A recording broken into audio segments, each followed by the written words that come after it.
Hello, and welcome to the Foreclosure Deals Coach podcast. I am your host, Donnie Coram, the Foreclosure Deals Coach. And on this show, we're going to be talking about the recent shakeup in the Colorado Springs City Council with a lot of diversity finally showing up in Colorado Springs local government. Really excited to talk about this show today and why it's important to real estate investors to have that diversity. Going to be a great show. Stay tuned.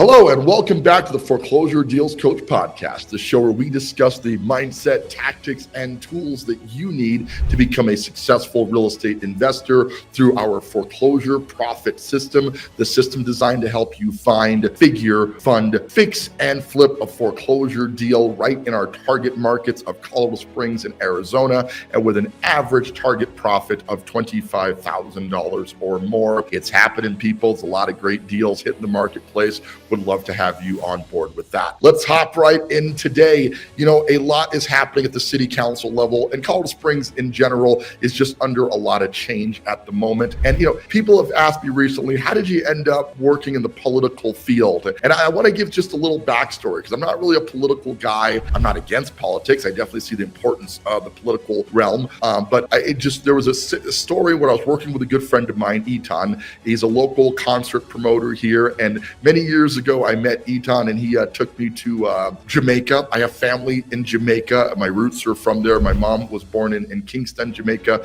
My dad was born in Aruba. So a lot of roots there in that market. So we met up and we went out there and just had discussed some business, learned a little bit more about the Jamaican real estate market. It was super eye-opening and amazing. But the real takeaway was that we wanted to put together a reggae festival right here at the Colorado Springs marketplace. So we started working together to find venues and et cetera. And Etan really led the charge on this, eventually getting the Jamaican Jerk Festival lined up right here in Colorado. It took place at the Flying W Ranch here locally, and it was an incredible event. Well, a lot of the funding for that event came from LART, which is Lodging and Resort Tax, right here in the Colorado Springs City Council. So that was the basis of the funding. He brought in Ziggy Marley, was one of the acts. It was just an incredible event, food and music, very well put on because Etan's an incredible event promoter and planner. But in the second year of it, things were lined up to get the Marley family back out here and a couple other bigger acts like Sean Paul and et cetera.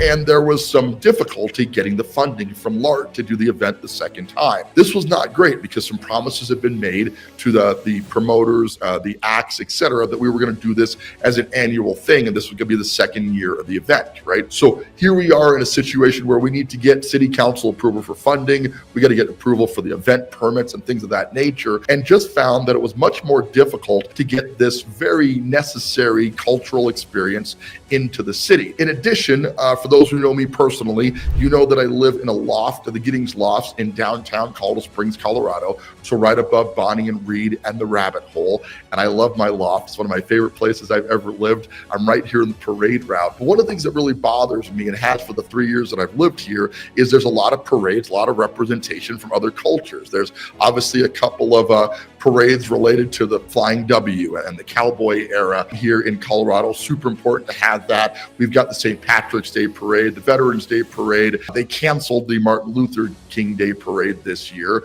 which was a little discouraging. But there's really not been a dedicated Black American parade here in Colorado Springs. Okay, and it's not for lack of trying. I don't think. I think it's just that there's a permitting approval. You got to get the street blocked off. You got to get the police involved to secure it. And there's a lot that happens if you're trying to put together a parade. So for many years, I've wondered why we didn't have a parade of any caliber for African Americans, which is bothersome to me because I am an African American, right? And I just want to make sure that my culture amongst the other cultures are properly represented here in the city. So that led to also wanting to have a talk with city council about how to promote. It's not city council's fault. You need promotion. You need somebody to manage that event. And obviously you also need city council's input on it. But when you don't don't have a lot of diversity in the city council at the leadership level, you're also going to lack that same ability to get some of these events like Eton's Jamaican Jerk Festival and a Black Parade done. So there was a big push just talking with city council about this,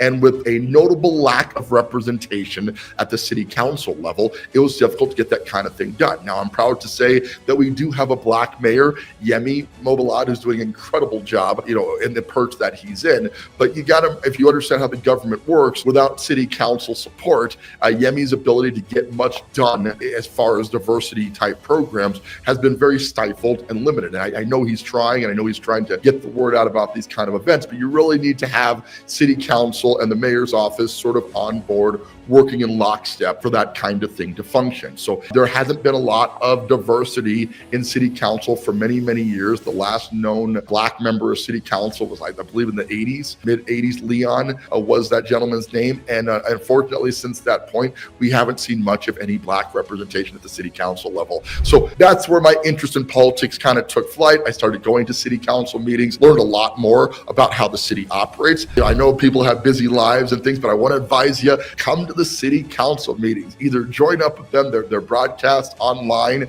that's super important, or just come to the meetings. You can come attend live. I have no excuse to not go to these meetings. It's literally walking distance from my house. So there's no reason for me not to be there with more consistency. And I'm ashamed to say I don't go as often as I probably should, but I encourage you to get involved with what's happening at the city politics level. Well, recently, like this week, there's been a race going on. The ballots were finalized for city council, and there was a couple of candidates that was really interested in to get onto city council. And the first one was Roland Rainey. And Roland and I met. I was introduced to him at one of the many networking events that I attend. Just an incredible guy. He owns a Floyd Mayweather boxing gym here in town. And so he's a fellow entrepreneur, very busy guy, a lot going on. And he just believed when I talked to him that he could make a change at the city council level. I was just enthralled by his vision and plan to get that done. So obviously became a supporter of that. I threw a campaign fundraising event. Campaign fundraising is a lot harder than they make it look, for sure. So I wish I could say that the turnout was much bigger than it was, but I think we did okay considering. Had an incredible music act there. We did a show at Bar 33. My good buddy Raphael played music there, and he did a wonderful job of all of that and getting things moving as far as that goes. So excited by that, and raise some awareness for Roland. I'm proud to say that Roland was selected for District 6, which is kind of out east of Colorado Springs, Colorado. So he is our new city council member at District 6. Super proud of him, excited about what he can do for the city. But, one would have been amazing. And I'll be frank with you and just say we were super excited to potentially get one African-American city council member. I'm super proud to say that we also got Kimberly Gold, a good friend of mine and current president of the Black Chamber of Commerce here in the city of Colorado Springs. She is a huge advocate for the city, working to resolve an area that is notorious for not voting very much. So that's super exciting that there was some voter turnout toward her, and she won the race as well. So all of this is to say that there's going to be a major shakeup in the political landscape here in Colorado Springs, Colorado, and it couldn't happen any sooner. This is not just about black or white or ethnicity or any of that. This is about changing the city, and altering the city is going to require the input of multiple people. You need to have multiple opinions in order for a city to advance. I'm not going to lie to you. It's tough to find culture here in the city of Colorado Springs, Colorado. Even with a Black mayor, which was super exciting for me, again, with his limitations, with not having a ton of city council support, he hasn't gotten a ton done. So what does that mean for real estate investors? Why is it important to us as investors to have proper representation at the city council level? Well, if you're going to change the city, you're going to need to attract other types of people to the city. Okay, and that seems pretty logical when you say it out loud. Colorado Springs is a notoriously Caucasian city, right? And it has been for a very long time. What people don't know, and I grew up here in Colorado Springs, so I'm not knocking the city's dynamics by any means. This is my hometown for certain, although I was born in Jersey and spent time in Brooklyn as a child because I have family out there. This is my hometown from a very basic sense. I grew up here. We came out here when I was in the 3rd grade. What you should know is that diversity, or the integration of schools, was a federal requirement in the 1960s, right? That's when it had to take place by federal law. But Colorado Springs didn't have a ton of African Americans, right? So it didn't really happen in this city. It was legal and required, but it didn't actually take place until the 80s, which is about when I got to the town, all right? So having African Americans in public schools was just kind of a rare thing, particularly where I grew up, District 20, in the north end of town, where my parents, who were both military, they struggled to buy a nice house for their family, as many families do, but they were looking at school districts and where would be the best place to raise their kids. And the north end of Colorado Springs is where they wanted to be, but it was a stretch financially for them, right? So they worked hard to get us in the best schools possible. And I'm proud to say I'm a product of District 20 schools. Go Liberty, class of 1995, right? But in my graduating class, there were 5 Black people in my entire graduating class, okay? And so it was a struggle. There were like 600 people in my class and 5 of them were African American. So obviously we stuck out like a sore thumb. There weren't very many of us, right? And that's not, that's just goes to say that there wasn't much diversity in the city overall. Well, that was way back in the 90s. Here we are in 2025, and I can still say that there's a lack of diversity, especially at the government level in our city today, right? And this means that when people are looking at moving to Colorado Springs as one of their potential choices for a place they want to live, they're going to look, especially if they're African American or other cultures, they're going to look overall at the diversity of the city and make a decision based on whether it's a good city to live in. This is important to real estate investors because we want to make sure that we're attractive, right? If we're going to invest in this city, either for homes we're going to buy to rent or homes we're going to buy to fix up and sell, it's important that there's a general migration of people from other cities who come here. I'm a member of several Facebook groups that focus on African Americans, and people are always asking, what do you think about the diversity here in Colorado Springs? And the answer is usually not favorable, right? We're just not known for a huge amount of African American events. There's a good amount of African American people here, but you don't see a ton of events, and we don't have a huge jazz following. There's a lot of things that you see in larger cities that implies that there's a good amount of diversity. I lived in Denver for several years, and there's another city that had a Black mayor for some period of time. A couple of Black city council members had come and go in that city, and you felt the diversity in Denver at a much higher level, right? There was just a natural transgression where you felt the music everywhere of different types, different African American based festivals, a huge African American or African art district that was just big in Denver. That I attended a couple galleries down there. You felt the diversity, you felt the love for different cultures. And I'm not saying, and I grew up in this town, okay? I'm not saying that people are not accepting of other cultures. What I'm saying is you don't see that the presence is not there here as it is in other cultures that have that proper diversification. So this is important to real estate investors because we've got to look at the city overall and look at areas that we can improve. A Black mayor was a huge step in a positive direction. It shows that the city is open to that diversity, but a Black mayor who doesn't have any empowerment at the city council level or much support at the city council level, which is just how it felt, okay? And I'm not necessarily saying the city council didn't fully support Yemi. I'm saying that Mayor Yemi struggles, I think, to feel that support and get that. It's because there's just not any other people of different races city council support him. So I just think that's so important. I'm so proud of Kim and Roland for really breaking through that race barrier and working through this process to get these things done and work with people to change this diversity, to add to African American businesses here in town, to diversify the city so more people are encouraged to come here. And that diversity has proven time and time again to be beneficial to the economic landscape of cities who focus on diversity. Now, I'm not talking about some of the overstepping systems that are out there now again, it's not about not just African American culture, but I'm really talking about representation, okay? If you have proper representation at every level of government, you will find that some of the problems that we face as a city would be easier to overcome if we had that representation. If you're watching live today, I would love to hear your thoughts. What are your comments? Shoot your comments on screen here. I'll hold them on the screen. What do you think about the diversity in Colorado Springs? And is it important to a growing city? In my opinion, it's critical, right? So getting involved in politics became a natural byproduct. I don't want to run for office necessarily because I'm not really cut out to not say what I feel. And a good politician has to have some degree of tact. And I think I lack that in a public setting. If I don't like something, I'm pretty vocal about it. What I love about working with Kim and Roland and talking to them about, how they're going to change some issues, they also understand that you got to be able to play nice. Okay. So I'm not really vetted for political position. I don't think. Maybe things will feel differently later, but I like the idea of somebody who's professional in politics tactics, who really values that role, to be stepping in. And now we've got 2 African-American faces on city council. And I'm excited by that opportunity, both as an African-American here in the city, but also as a person who understands that the diversity is a critical matter as it relates to real estate investing.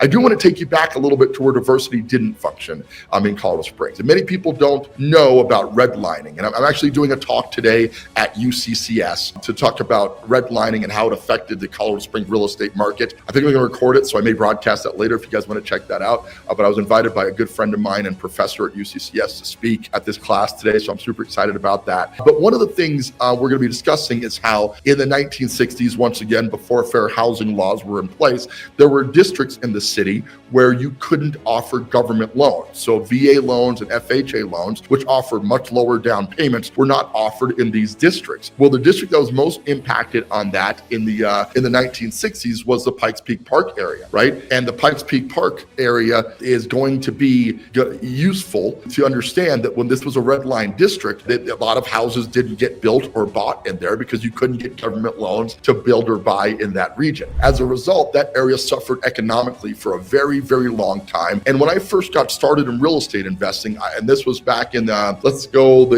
just after the collapse, so 2009, 2010, I was buying homes in the Pikes Peak Park area for as low as $80,000. We were putting $20,000 to $30,000 into them and selling them for $150,000. And to be honest with you, we couldn't keep up with the demand. There was a lot of need for affordable housing. Meanwhile, the rest of Colorado Springs, though, was trading in the 250s to 300s at that point, and obviously continued to go up from there. Pikes Peak Park today, and mostly because of real estate investors, not me individually, but Pikes Peak Park today, I'm proud to say, is about $400,000 on average. But that came from taking those houses from 80 to 150, then taking them from 150 to 250, then taking them from 250 to the early threes, et cetera, on up to the 400,000 they are back. That's critical. If you're going to grow a city, people need to come here and know that they're going to make more money in the city's area by buying into the city. So if you don't have that diversity and you have redlining preventing that from happening, the ripple effect on that has lasted since the 1960s and before to today. We're talking about a 100-year spread almost, where that area is still economically disadvantaged because of the policies that were prevalent back then. Obviously, we've come a long way with federal housing. The city is definitely not as slanted or racist, and we're not the only city who had redlining. Okay, so this was not limited to Colorado Springs, but it was pronounced here a little bit. There was a big movement of racist groups like the Ku Klux Klan had a big stronghold here. There was actually a movie written called Black Klansman that talks about how the founding Ku Klux Klan, or one of the big centers, was actually started in Black Forest, just to the north of Colorado Springs. Okay, so we are not unknown for some racist policies, but that speaks for every city in the country. You're going to find that if you dig deep enough and you look back in time. So that we're not uncommon for that, but change does not happen at the political levels to make that less prevalent and less prominent in the city. So I believe now is a great time bringing in Kim and Roland to the stage here and helping them we want to get behind them, is what I'm telling you. As a real estate investor of every shade and color, you should be looking at what's happening at the city council level and realizing that we've already started to make a difference. The people have spoken. I think there's an understanding that diversity is super important to the long-term growth of the city, and now we are seeing it at the city council level. And I am so excited about what it means for the city's growth and what the cultural changes can be. Now they've got a little bit of empowerment at the city council level to make some of these changes. So, congratulations once again to Kim Gold and Roland Rainey. I'm so proud of you guys. Thanks for all that you're doing for the city. Know that it does not go unnoticed. We all know the value, the importance of what you're doing, and we're excited about big things that you guys can do for the city today. It starts here. It's a big step, and we're really excited to see where it goes from there. So with that, if you're a real estate investor, you want to know what's happening at the political level at all times, okay? And that's something I had to learn recently, is it's not just houses, it's what's happening to the city that's around it, right? And so we want to work through that. We want to help you guys to get that done and work through that. If you want to have a discussion about diversity in the economic system and how it relates to real estate and how it relates to the foreclosure profit system that can help you to find a deal, analyze it through our figure stage, fund it, fix it, and flip it, and make a profit of $25,000 or more on average with the deals that we're doing, I would love to chat with you more about that, simply head out to foreclosureprofitsystem.com. Once again, that's foreclosureprofitsystem.com. Let's have a discussion about that. But in the meantime, I wanted to use today's show to just bring some light to what's happening at the city council level and the fact that things are in fact changing in our fair city, and they're just going to get better from here. So I'm excited to be a part of that. With that, this is Donnie Coram, your foreclosure deals coach. Thanking you so much for tuning in each and every single week to the Foreclosure Deals Coach podcast, and reminding you now and always, don't buy a house, buy a deal.